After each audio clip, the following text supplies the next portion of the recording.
Bonjour à tous, j'espère que vous allez bien. Ici Overboss. Et aujourd'hui, on va se retrouver pour une nouvelle vidéo qui va parler de l'avenir, comment dire. Je suis pas sûr, j'ai un doute. Est-ce que c'est l'avenir du jeu vidéo? Est-ce que c'est l'avenir de l'être humain? Est-ce que c'est l'avenir de la... Euh, wow, pas vraiment de la médecine, mais soit du jeu vidéo, soit de l'être humain. Ou du rapport de l'être humain avec la technologie. Quelque chose, ça doit être un truc entre les deux schémas. Je pense que c'est ça. Ça va être les deux. Mais bon, voilà. Dites-moi dites-moi dans les commentaires quel titre vous donneriez à cette vidéo. Si je devais l'appeler l'avenir, quel est l'avenir, soit du jeu vidéo, soit de l'être humain. Alors, le titre est Les implants cérébraux contrôlant le PC sont là et la réalité est que les gens ont besoin de cette technologie. Ok. Eh bien, oui et non. Bah, avant même de lire l'article, je peux dire oui et non. Bon, on va voir quels sont les arguments plus tard pour ce type de technologie, mais je pense pas en soi que les implants cérébraux servent véritablement à l'être humain. Je veux dire, on est arrivé jusqu'ici sans, je veux dire, là, on est en quelle année? En 2022. Je sais pas, mais dans les années 3000, si vous écoutez cette vidéo, je suis pas très sûr que même on en ait besoin. Bon, après, vu le rapport à la technologie, il y a des chances que on ne le voit plus que comme un espèce de divertissement temporaire, même si là pour l'instant c'est assez nouveau. Quand même, quand on y pense, tout ce qui est l'internet, ça remonte à quoi? 1000, 1900, 1900, non attends, oui c'est ça, 1990, et puis c'est tout quoi. Ou même les années 2000, un peu entre 1990 et les années 2000, quelque chose comme ça. Donc oui, c'est quand même assez récent. Mais encore une fois, je pense pas que ce soit véritablement utile. Mais bon, on va se lancer dans l'article. Alors, et- rappelez-vous, ces appareils voilà, encore la traduction foirée, là. Rappelez-vous, ces appareils cerveau ordinateur sur lesquels Gabe Newell, propriétaire milliardaire de Valve, frappait.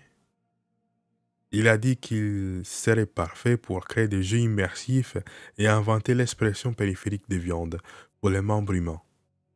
Donc, en fait, il veut nous faire une SAO, une Sword Art Online.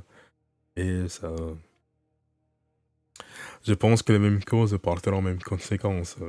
Il y aura un moment, il y a un mec qui va créer ce type de jeu à réalité immersive avec les implants cérébraux et un jour, il y aura un stagiaire qui va appuyer sur le mauvais bouton et tu auras une centaine, voire des milliers de gens qui vont se retrouver coincés dans leur jeu. Bon, et s'il y a ce type de jeu qui sort, là, dites-moi à quoi il ressemble parce que non, je ne prévois pas y jouer. Ça, c'est sûr. Trop dangereux. Et je suis sûr que la plupart des gens ne vont pas finir comme Kirito. Je pense qu'ils vont tous finir comme des PNJ et se faire effacer. Comme un zéro sur un tableau en maternelle. Alors, il a dit, oui, difficile à oublier. Eh bien, le mois dernier, un tel appareil a été implanté ou installé dans le cerveau d'une personne. Mais au lieu d'être utilisé pour des jeux plus grands que nature, c'est pour un meilleur accès à la technologie pour ceux qui en ont besoin. Cette première interface, cerveau-ordinateur, BCI,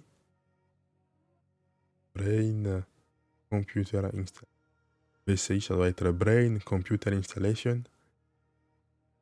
Interface, non. Bon, ça doit être bon. En tout cas, le BC, c'est pour Brain Computer. Du coup, provient d'une société appelée Synchron. Ou Synchrone. Synchrone, je pense.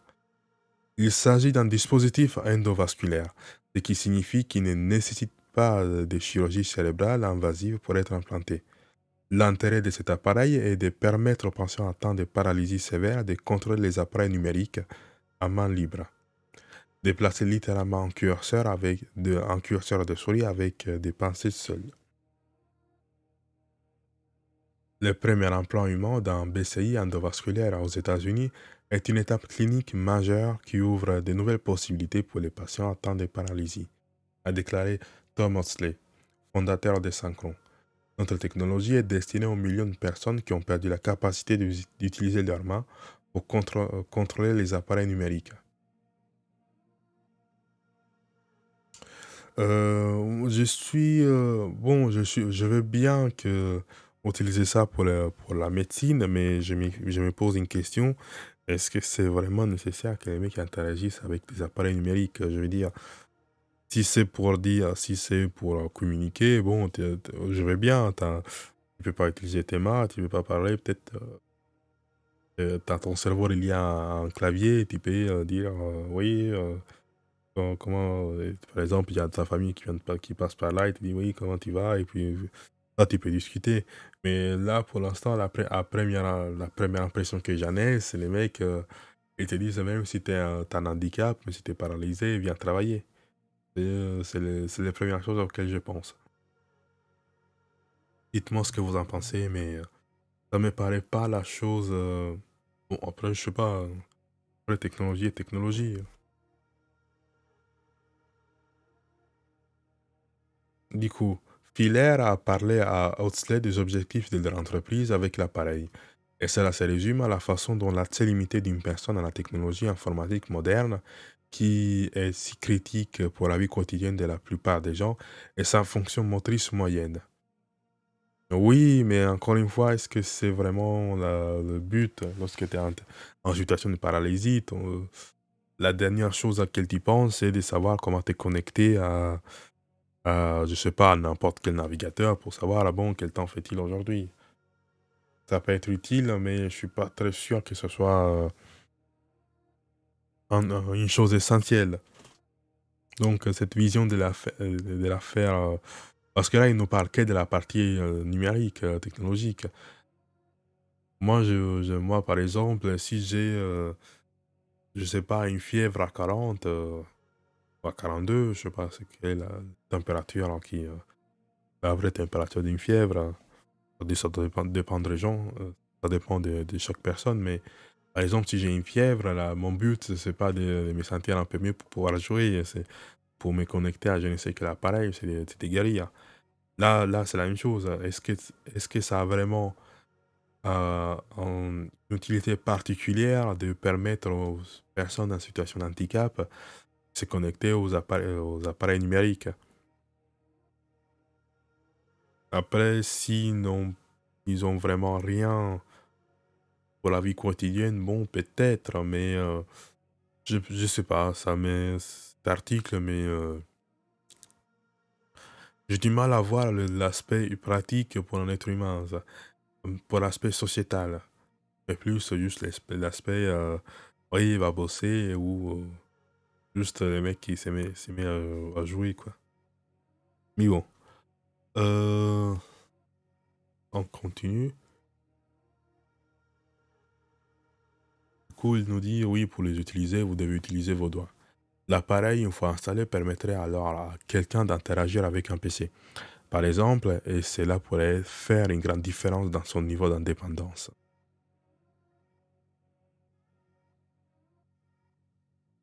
Oui, ça peut faire une différence s'il il est équipé numériquement, par exemple, s'il a un exosquelette connecté à son cerveau, peut-être. Ou même s'il a une espèce de chaise roulante qui, a- qui, euh, qui avance avec sa pensée, peut-être. Mais voilà quoi. Et bon, après, du coup, où est-ce que j'en étais encore une fois? Procédure de numéro. Ok, du coup, l'appareil, une fois installé, permettrait alors à quelqu'un d'interagir avec un PC, par exemple, et cela pourrait faire une grande différence dans son niveau d'indépendance. Mais les grands pas pour les BCI, selon Synchron, n'est pas tant l'appareil, mais la facilité d'installation de l'appareil, une procédure que la plupart des neurochirurgiens connaissent bien.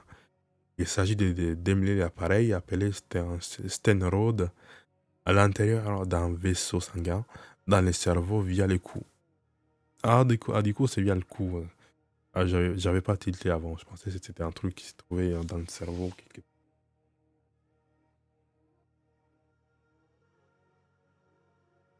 Mhm. Ah, du coup, il installe où ce truc? J'ai pas compris. Attends, j'ai raté l'information ou il s'agit de démêler d'après l'intérieur à l'intérieur d'un vaisseau. Du coup, il passe par le cou et il le retrouve dans le sang. Comment ça se passe?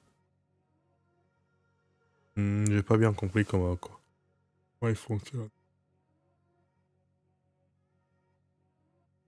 Le patient a pu rentrer chez lui 48 heures après l'opération, a déclaré Sharam Majidi, MD. Attends, a déclaré Sharam Majdi, MD, pas MD, le chirurgien neuro-interventionnel qui a effectué l'intervention. Il a déjà été démontré que le dispositif était sûr jusqu'à 12 mois après son installation lors d'un essai en Australie. Et Synchron souhaite implanter le dispositif chez au moins 15 patients cette année. Dans son interview avec Wired, Osley dit que l'implant coûterait à peu près autant qu'une voiture, mais qu'il n'a pas vraiment été plus précis que cela. Neuralink d'Elon Musk est une autre technologie BCI en cours d'essai clinique. Il a en fait une assez longue histoire de la technologie BCI, même si les choses semblent être accélérées au cours de la dernière décennie. Tout cela semble très science-fiction, mais ces concepts BCI sont bien réels.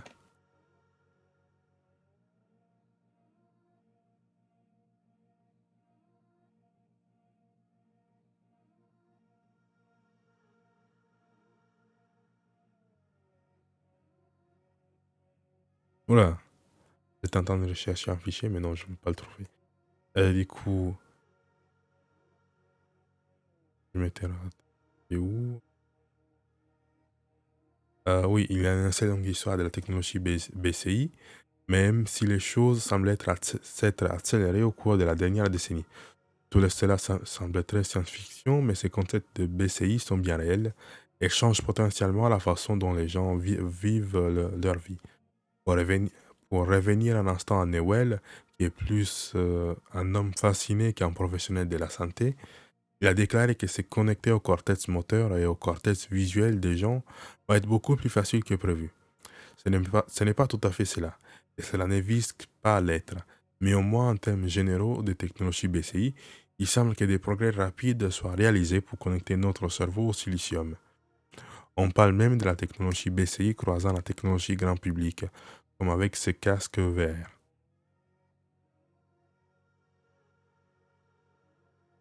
Bien sûr, cette technologie naissante suscite des inquiétudes quant à ce qu'elle pourrait mener ou à qui pourrait en profiter.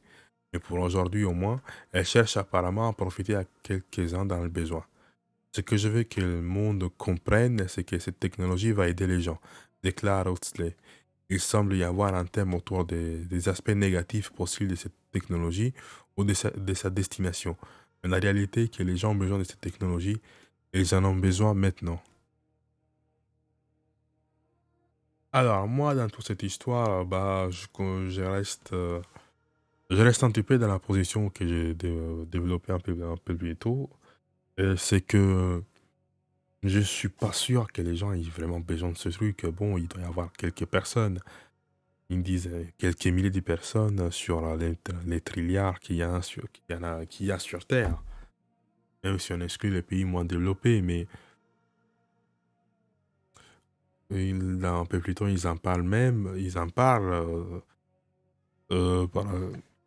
des mauvaises utilisations qui pourraient être faites pour cette technologie. Bon, je vous parlais de Sword Art Online, mais on n'est pas loin, quoi.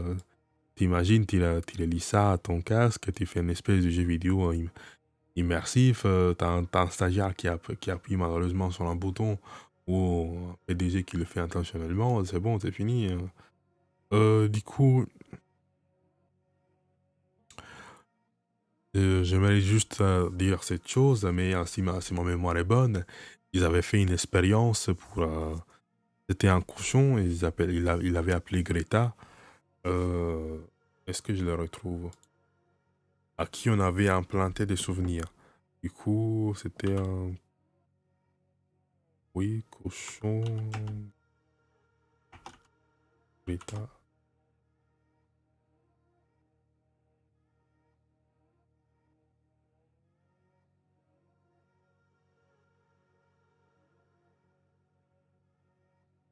Ouais, ouais, voilà. On-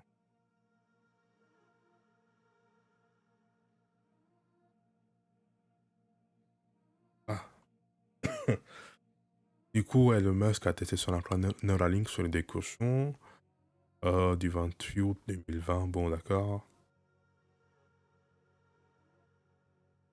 Bon, je vous laisse celui-ci aussi dans la description. Mais en gros, le résumé, c'est que Elon Musk avait testé aussi ce type de technologie sur des cochons. Il avait pu implanter des souvenirs, mais bon.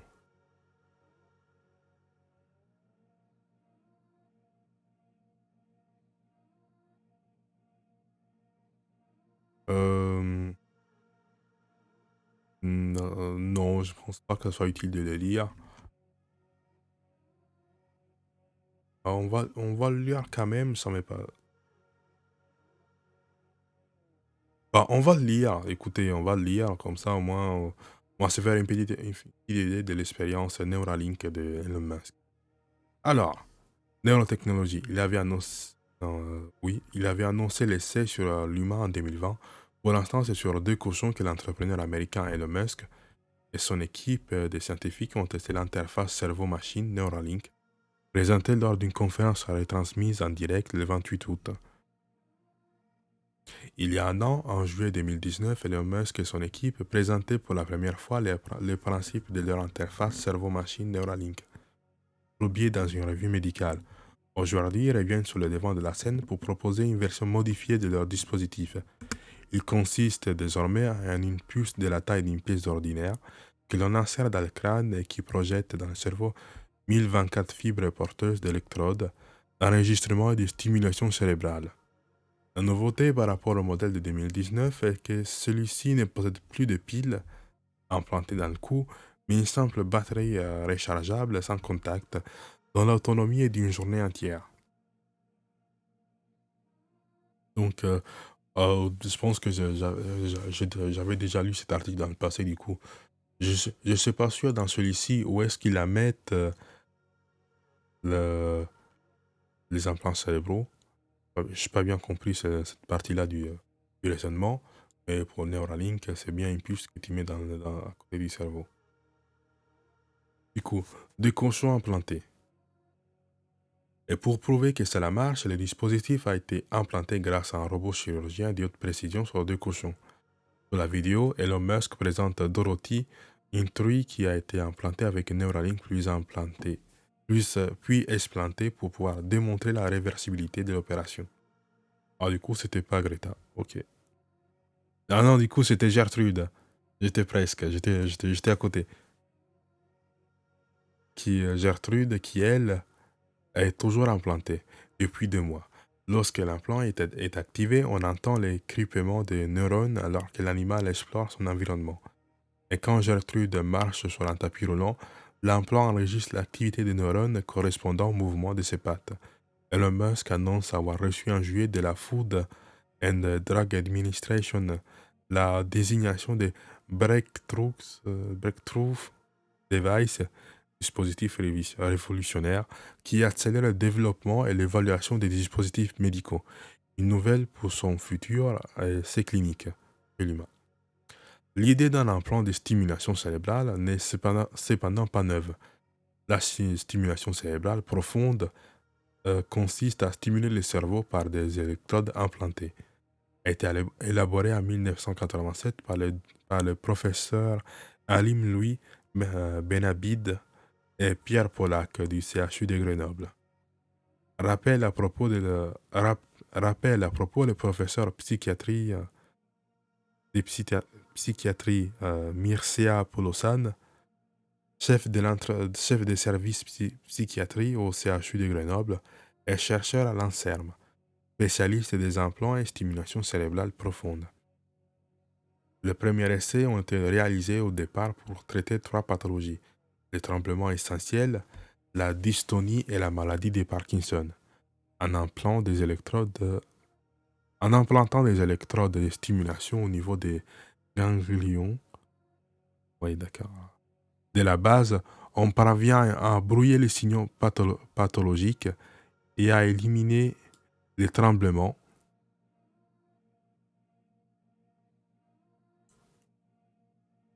Ah, les tremblements moteurs, conséquence de ces maladies. Dans la maladie de Parkinson, cette technique est aujourd'hui proposée par des patients chez qui les médicaments classiques ont trop d'effets secondaires. Depuis les premières recherches des années 2000, une attention particulière a été donnée aux troubles psychiatriques tels que les troubles obsessionnels compulsifs ou des TOC et la dépression sévère résistante.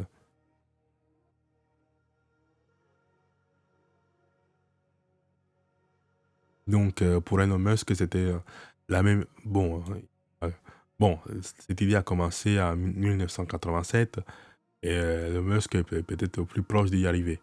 Bon, après, c'est pas étonnant. Aujourd'hui, la France, matière technologique, c'est. Je demande ce que c'est. Aujourd'hui, il y a la Chine, il y a les États-Unis, il y a l'Inde, il y a même la Turquie. Non, pas la Turquie, mais l'Inde. Matière technologique, il y a la Russie aussi. Mais à part ça, l'Europe est complètement à la traîne au niveau technologique. Bon.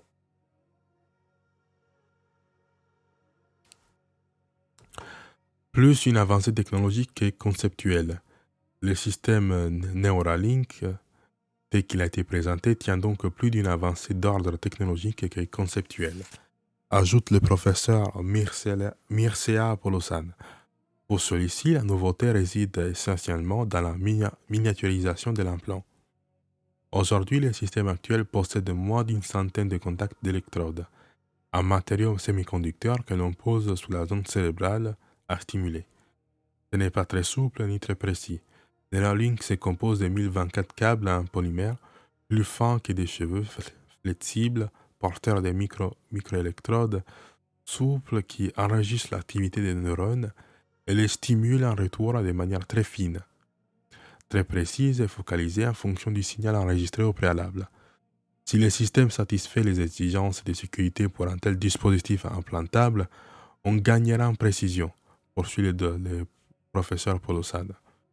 Ce serait comme passer d'un appareil photo numérique à 300 000 pixels il y a 15 ans à 10 millions de pixels aujourd'hui. Le système pourra contribuer au développement de la recherche en cours pour la stimulation adaptative dépendante du signal pathologique enregistré au préalable. Bon. Oui, on va le lire entièrement, pourquoi pas. Du coup, lors de sa présentation, Elon Musk a évoqué également son futur essai clinique qui concernera des personnes souffrant de paraplégie ou tétraplégie après une lésion de la moelle épinière. Ça doit être les gens qui ne peuvent plus marcher. Ça doit être proche. Avec cet implant, vous pourrez en effet écrire des mots, contrôler un ordinateur ou un téléphone juste par la pensée. Grégoire Courtine, professeur associé à EPFL, mondialement reconnu pour ses avancées révolutionnaires dans le traitement de la paralysie, salue cet intérêt pour les interfaces cerveau-machine, mais soulève une difficulté. Le plus important reste de démontrer que cette technologie est susceptible d'enregistrer l'activité cérébrale durant de nombreuses années, ce que l'on sait improbable avec ce type d'approche. Même une preuve de concept sur des patients qui viendra certainement dans les 12 à 24 prochains mois restera au stade de la preuve de concept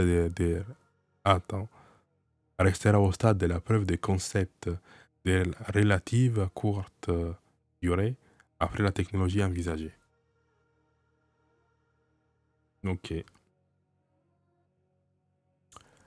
Bon, après cet article date de 2020. Donc, peut-être qu'Elon Musk a déjà fait ses essais.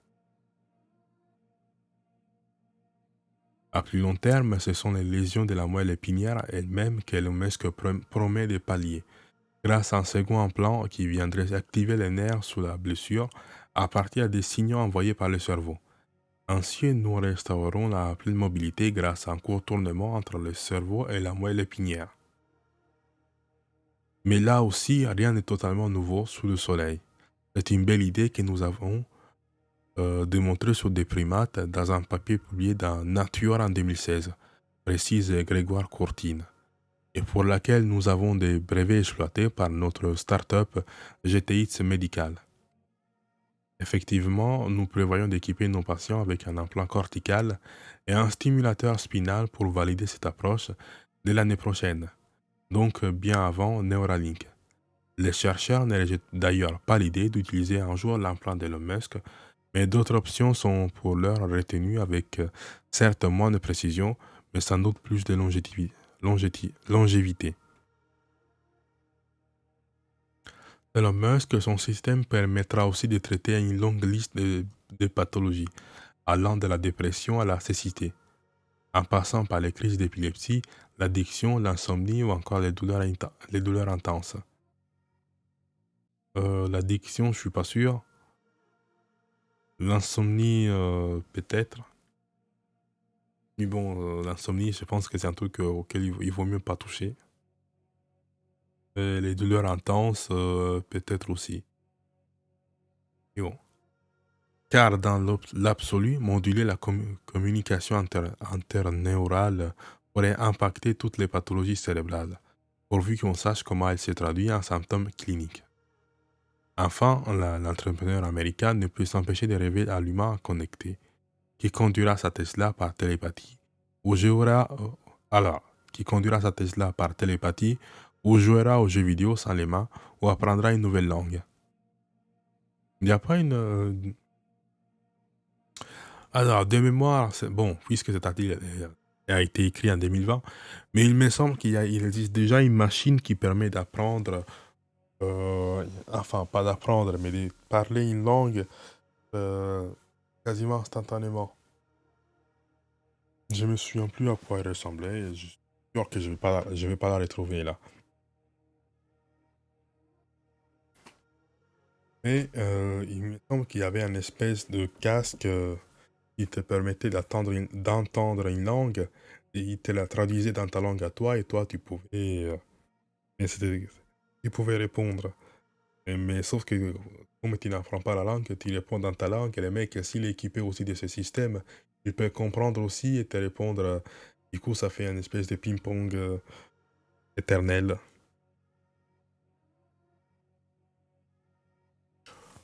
Bon, j'ai pas fini. À la question du public, Neuralink pourra-t-il sauvegarder nos souvenirs et les rejouer? Et il répond il répond oui sans hésiter. C'est ridicule dans l'état actuel des connaissances et sur la base des technologies qu'il développe, assure pourtant Grégoire Courtine. Et le professeur Polosan de réagir, je pense qu'on a déjà fort à faire pour soigner les maladies. Les interventions sont invasives et comportent un risque d'infection non négligeable. Doit-on faire courir un risque à des gens en bonne santé juste pour qu'ils apprennent une langue étrangère plus vite? Alors, effectivement, je ne vois pas l'utilité de... Je pense que Neuralink, je savais bien que Neuralink reste spécialisé dans le domaine médical, mais parce qu'encore une fois, est-ce que c'est vraiment dans l'utilité qu'il soit étendu à autre chose? Je dis à jouer aux jeux vidéo par la pensée, bon, ça aide pas tant que ça. Enfin, j'en sais rien si ça aide. Mais je ne pense pas que ce soit vraiment utile. Comme on dit, toute évolution, attendez, quelle était la phrase? Tout progrès n'est pas synonyme d'évolution. Ou c'était l'inverse? Je sais plus. Mais encore une fois, cette volonté d'Elon Musk d'utiliser le Neuralink ou toute technologie BCI dans la vie quotidienne, je pense que ça va se solder par, non pas par un échec, mais pour un abus catastrophique. Parce que là il répond aussi: «Est-ce qu'on pourra sauvegarder nos souvenirs?» Il te dit: «Oui, il suffit d'un mec, qui fasse là, juste un effort, un petit pas, un pas de côté pour dire: "Je peux sauvegarder tes souvenirs et je peux aussi les réécrire, ouais, je peux aussi les réécrire et donc, par définition les effacer" et là c'est fini mec. Je prends un exemple tout court, hein, vous prenez les photos, vous voyez tous les filtres qu'il y a par-ci par-là et vous vous dites, «Bon, à un certain moment, faut arrêter d'abuser», donc je trouvais ça inquiétant qu'on puisse faire ça aussi dans la vie de tous les jours. Donc garder celui-là pour l'aspect médical me paraît, une nécessité, voire une obligation, car, les dangers, pourraient être, assez importants. Mais bon, j'ai assez divagué pour cette vidéo. Dites-moi ce que vous en pensez dans les commentaires. Et bah écoutez, si vous écoutez ça en 2000, je sais pas, en 2200, bah dites-nous comment vous le portez, vos implants cérébraux. Bon allez, je vous dis à tous à la prochaine et bye bye.